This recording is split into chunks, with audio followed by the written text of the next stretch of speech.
कुछ वीडियोस में हमने आपको बताया था कि कैसे जो वॉर है एक बहुत ही पिवटल मोमेंट पे है और जो नेक्स्ट वेव ऑफ एस्केलेशन अगर होती है तो वो डैमेजिंग रहेगा वर्ल्ड इकोनॉमी के लिए। इनफैक्ट वर्ल्ड इकोनॉमी कोलैप्स हो सकती है। इजराइल ने तो सोच ही लिया है कि पूरी दुनिया को तो तबाही करना है एंड अब उसने ऐसे एक्शंस ले लिए हैं विच विल, मैं बिल्कुल भी किड अराउंड नहीं कर रहा हूँ, result in collapse of the global economy. तो होता ये है कि इजराइल जाता है ईरान, बॉम्ब करता है world's largest natural gas field and ये सब तब होता है जब ईरान ऑलरेडी वार्न कर चुका था कि आप हमारे यहाँ पे अगर बॉम्ब करोगे एनर्जी फैसिलिटीज को तो हम जो आसपास रीजन में हैं उन सब एनर्जी फैसिलिटीज को भी टारगेट करेंगे। पर इन्होंने माना नहीं, इजरायलीज ने। तो ईरान ने वार्न कर दिया था, उसी समय अपडेट दे दी थी कि भाई हम अब अटैक करने वाले हैं, आप अपने लोगों को वहां से इवैक्यूएट कर लो।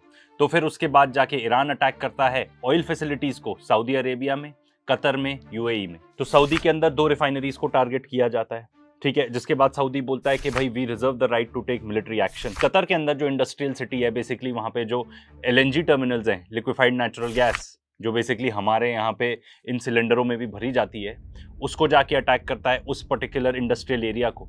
बहुत भारी डैमेज होता है। यूएई के अंदर भी गैस फैसिलिटीज को टारगेट किया जाता है एंड कतर में जिस फैसिलिटी को टारगेट किया वो है world's largest LNG gas terminal. Saudi से रिपोर्ट आई है कि एक्सटेंसिव डैमेज हुआ है, कतर से रिपोर्ट आई है कि एक्सटेंसिव डैमेज हुआ है, यूएई से ऐसी रिपोर्ट नहीं आई कि एक्सटेंसिव डैमेज हुआ है, बट क्लियर है कि डैमेज हुआ है। वो नहीं रिपोर्ट करना चाहते असलियत क्या है।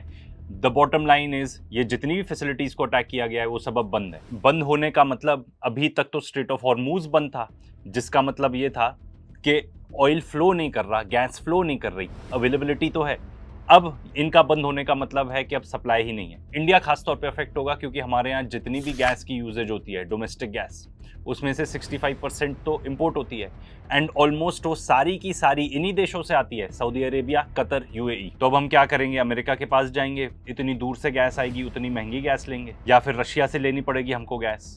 एंड इसमें भी एक बहुत अच्छी खबर तो ये सुन लो कि अब पाकिस्तान को मिलेगा डिस्काउंटेड क्रूड ऑयल जो हमको मिलता था रशिया से, एंड हमको परचेज करना पड़ रहा है यही Russian crude oil at a premium. अब इसका कॉन्सिक्वेंस क्या होगा? ये हमको ऐसे ही देखने को मिल गया कि एक बारबाडोस फ्लैग टैंकर था, उसको अटैक कर दिया ईरान ने, ठीक है, कि आप नहीं निकल पाओगे यहाँ से, कोई भी नहीं निकलेगा।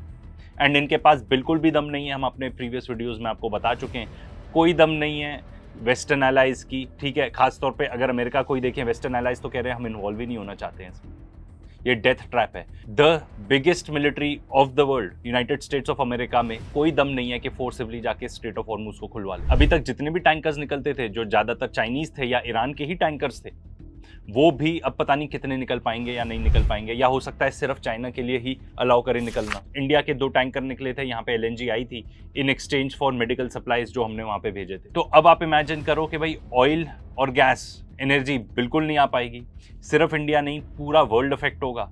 एंड अगर ये लंबे टाइम तक चलता है, जो ऐसा लगता है आज के डेट में चलेगा, तो फर्टिलाइजर आना बंद हो जाएगा, खाद नहीं आएगी तो खाना नहीं उग पाएगा। हम किस तरीके से आपको बताएं कि ये मामला बहुत ही ज़्यादा सीरियस है। अगर खाद अभी नहीं आ पाती और ये पूरा हार्वेस्टिंग सीजन मिस हो जाता है तो फिर क्या होगा? एंड देखो, आपको बिल्कुल भी डाउट होने की जरूरत नहीं है कि ये किसके वजह से हो रहा है, ये इजराइल के वजह से हो रहा है, ठीक है। ये लोग इतने genocidal, reckless, out of control लोग हैं कि इनमें जरा भी बुद्धि बची नहीं है, समझदारी तो छोड़ो, दे आर क्रेजी लूनेटिक्स। एंड अगर आप समझना चाहते हो कि भाई इजराइल की गलती क्या है, ठीक है, क्योंकि हमारे यहाँ बहुत ज़्यादा अंधभक्त है, मुझे बताने की ज़रूरत नहीं है, मेरे आसपास भी बहुत ज़्यादा हैं जिनको ज़रा भी अकल नहीं है।